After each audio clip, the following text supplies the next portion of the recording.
शंका की कैसी मालूम है? क्या जो उन संत भगवान ने फल दिया था कि वो भला फल था तो किसका था?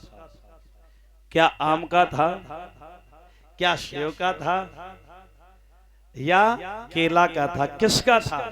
लेकिन जो फल दिया, हम बताएं कि उन संत भगवान ने जो अपने जीवन भर की तपस्या की थी, हाँ, वही तपस्या आज फल के रूप में दे दी। लो, अपनी पत्नी को खिला दे रहा, कोई बेटी या बेटा हो जाएगा। बोलिए गोविंद भगवान की। तो भाई दिया लेकर के चले, और जब लेकर के चले हैं एकदम से धुंधली के पास में आए, लेकिन उसको संतान की जरूरत नहीं थी, बड़ी ही क्रूर स्वभाव की थी। उसको फल दिया, कहा ये फल लो और खा लेना। एक संत भगवान ने दिया जो कि तुम्हारे घर से कोई संतान हो जाए। आत्मदेव महाराज बड़े सीधे सज्जन थे, उसने कहा ठीक है खा लेंगे। जब आत्मदेव महाराज लौट गए, चले गए बाहर घूमने के लिए, तो उसके बगल में एक पड़ोसन रहते थे। पड़ोसी पड़ोसी के ही काम आते हैं, और पड़ोसी से बैर ना करने चाहिए। सही बात है कि ना? है? हाँ, तो एक पड़ोसन रहती थी, तो उसके गर्भ में बालक था।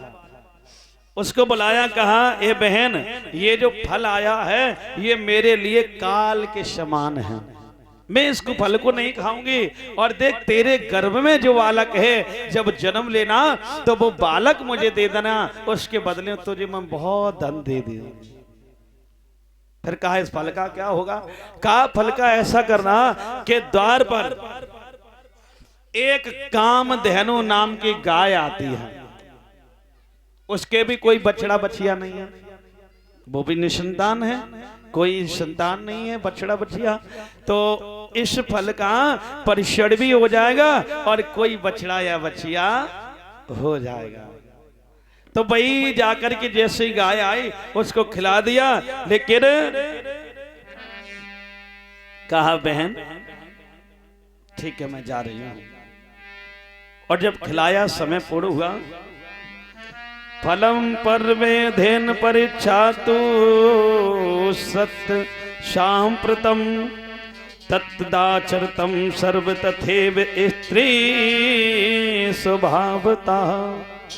भाई खिला करके चली गई, समय पूर्ण हुआ तो धुंधली की जो बहन थी पड़ोसिन, उसके गर्भ से एक बालक ने जन्म लिया, जो कि वही बालक धुंधली ने ले लिया। और इधर गाय मां के गर्भ से भी एक सुंदर से बालक ने जन्म लिया मेरी मां। यानी पूरा शरीर तो है मनुष्य का, लेकिन जो कान है ना वो कैसे हैं? गाय मां जैसे। तो जब नामकरण संस्कार हुआ, ना ज्ञातम तद्रहस्यम तु केनापि विधि योग्यता गौकर्तवम सतम दष्टवा गौकड़ नामे चाकरोत। भाई जब नामकरण हुआ, जो गाय मां से बेटा ने जन्म लिया था उसका नाम क्या पड़ा परीश महाराज? गौकड़। और धुंधली की जो पड़ोसिन थी उससे बालक ले लिया था, उसका नाम धुंधकारी। जैसे नाम तैसे काम। क्योंकि पहले देखा हो आप लोगों ने मेरी माँ के, देखा कि हमारी बुजुर्ग दादी माँ वगैरह बैठी हैं कि पहले नाम बहुत अच्छे रखे जाते थे, राम, श्याम, कन्हैया, सुंदर, ऐसे ऐसे नाम रखे जाते थे। और आजकल नामन को कोई पता ना है। जो बच्चों के नाम हैं वो नाम किनके रखे जा रहे हैं आजकल? जो घर पे वो ये डॉगी वगैरह पालते हैं उनके। किसी का रख दिया पिंटू, किसी का चिंटू, पिल्ला पिल्लियों के नाम।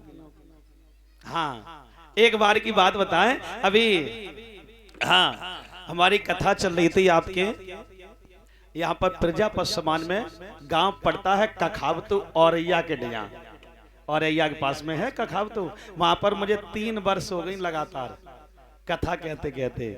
वो महाराज जी बिल्कुल आप ही जैसे हैं, संत हैं, तो बड़ा ही हृदय उनका कोमल है और भक्ति में लीन रहते हैं। शेरों वाली मैया का मंदिर है उनका और भोले बाबा भी स्थापना है।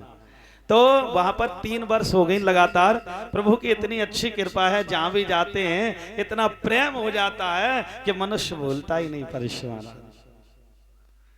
और मैं जहां भी जाता हूं सबसे यही कहता हूं, ए भैया मुझे सबसे ज्यादा यदि देना है तो पैसा मत दो, सबसे ज्यादा प्रेम दो, क्योंकि पैसा हर कोई कमाता है मेरी माओ, लेकिन प्रेम हर कोई नहीं कमा पाता है। और आज के संसार में कुछ नहीं है, धन दौलत भाई बंधु कुटुंब कबीला सब ये मतलब का व्यवहार है। सिर्फ संसार में यदि सच्चा प्रेम है मेरी माओ तो एक प्रेम है भैया, ध्यान रखना। एक प्रेम कौन सा है? माँ और बाप का है कि नहीं? क्या मैं झूठ कह रहा हूं कि सही बताओ? सच कह रहा हूं? हाँ, संसार में अगर सच्चा प्रेम है तो एक माँ और बाप का।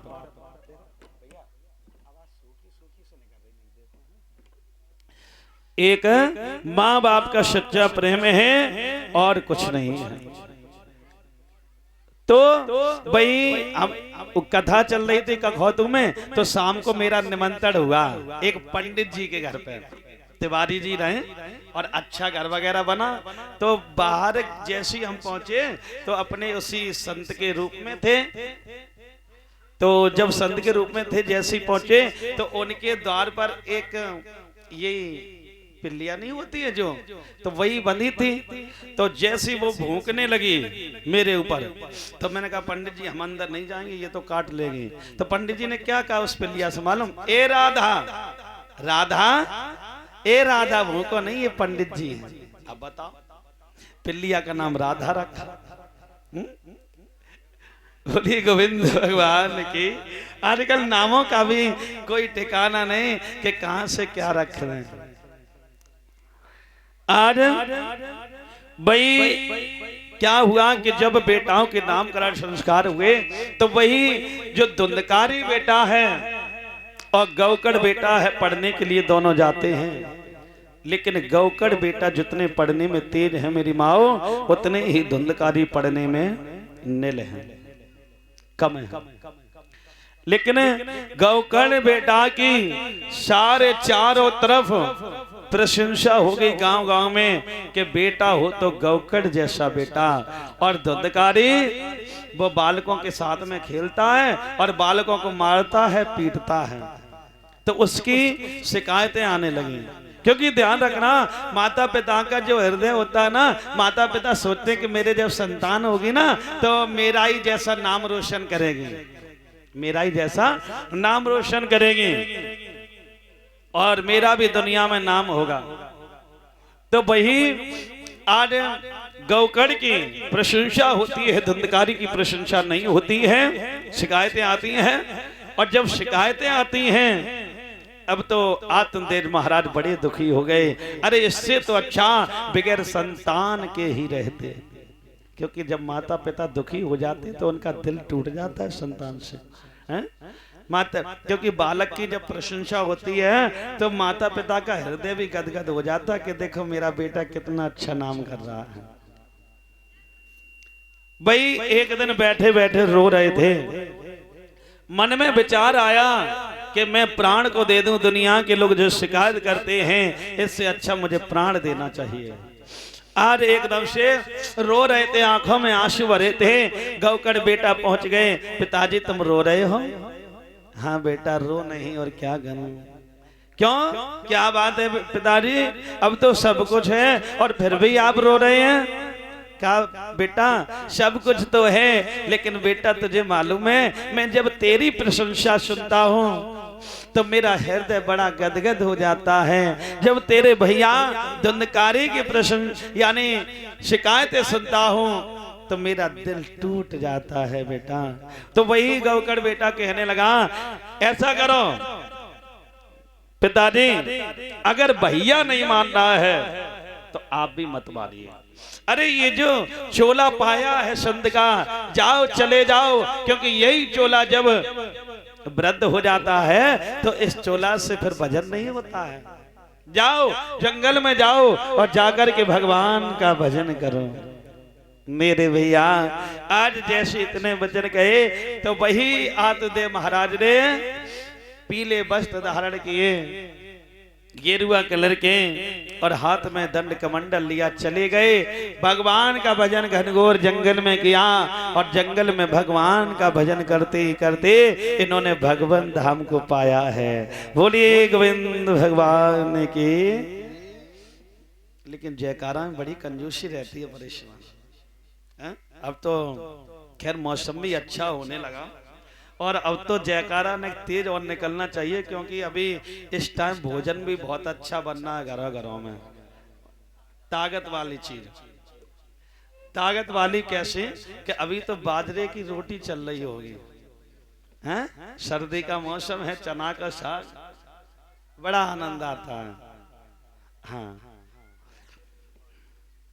तो ये चीज खा करके तो ताकत भी आती है। तो हमारी बड़ी बूढ़ी दादी माताएं होती ना, इनके बड़े मन होता है। हमारी माता जी भी हैं, बड़ी बूढ़ी हैं, घर पे सिर्फ माता जी, पिताजी और हम 5 भाई हैं। हम तो खैर वहां पर ज्यादा समय बिताते हैं।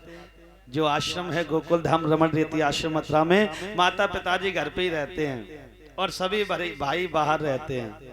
तो जब आते हैं तो वो भी माँ भी बड़ी खुश होती है, क्योंकि काफी दिनों बाद घर पे चक्कर लग पाता है। बोलिए गोविंद भगवान के। तो आज वही जब भगवान धाम को प्राप्त किया और प्राप्त करने के बाद में सज्जनों इधर श्री सूत जी महाराज 88,000 ऋषियों को कथा श्रवण करा रहे हैं। 88,000 ऋषियों ने कहा प्रभु जब आत्मदेव महाराज चले गए फिर क्या हुआ? कहा फिर क्या हुआ? एक दिन की बात है कि जो धुंधकारी था ना, जब पिताजी चले गए तो इसको छूट मिल गई। ये 4 वेश्याओं को रखने लगा। जब 4 वेश्याओं को रखने लगा, जुआबाजी खेलने लगा, तो इसकी बुद्धि हो गई खराब। क्योंकि जो जुआबाजी होती है ना मेरी माँ, ये किसी के फलीभूत नहीं है, ये बहुत बेकार चीज होती है। इस चक्कर में जो प्राणी पड़ गया वो बर्बाद हो जाता है। आपने देखा हो, मान लो आज ही अगर जीत गए तो लालच बढ़ गया मन में, कल जितना पैसा लेकर के आए सब धीरे धीरे लगा दिया, जीतने की लालच में सब हार गए, घर मकान सब हार गए, बिल्कुल बर्बाद हो जाते हैं। ये जुआबाजी बहुत बेकार होता है, क्योंकि कोई सुखदायिनी होती है, कोई कुछ दुख भी देती है और कुछ भली भी है, कुछ बुरी भी है। ये तो जीवन संगम की खेती है, अच्छी भी है और बुरी भी है। काफी लोग बन भी जाते हैं और काफी लोग बिगड़ भी जाते हैं। भाई जो है 4 वेश्याओं को रखने लगा। एक दिन की बात थी, देखा कि पिताजी है नहीं, उसकी बड़ी बूढ़ी माँ थी। रात के समय दारू के नशे में आया, मदरा को पी करके, और धुंधली से कहा ए माँ ये बता कि तेरे पास धन कहाँ रखा, मुझे दे दे, जरूरत है। अब उस बूढ़ी माँ ने सोचा कि ये मदरा के नशा में है, अगर मैं कुछ कहूंगी, मना करूंगी तो ये मुझे मारेगा पीटेगा। हमारे स्वामी जी भी नहीं है, क्योंकि परिश्रम महाराज ध्यान रखना, अगर कोई व्यक्ति नशे में हो तो उसके सामने चुप रहो, तभी बढ़िया रहता है। क्योंकि ये एक ऐसी चीज है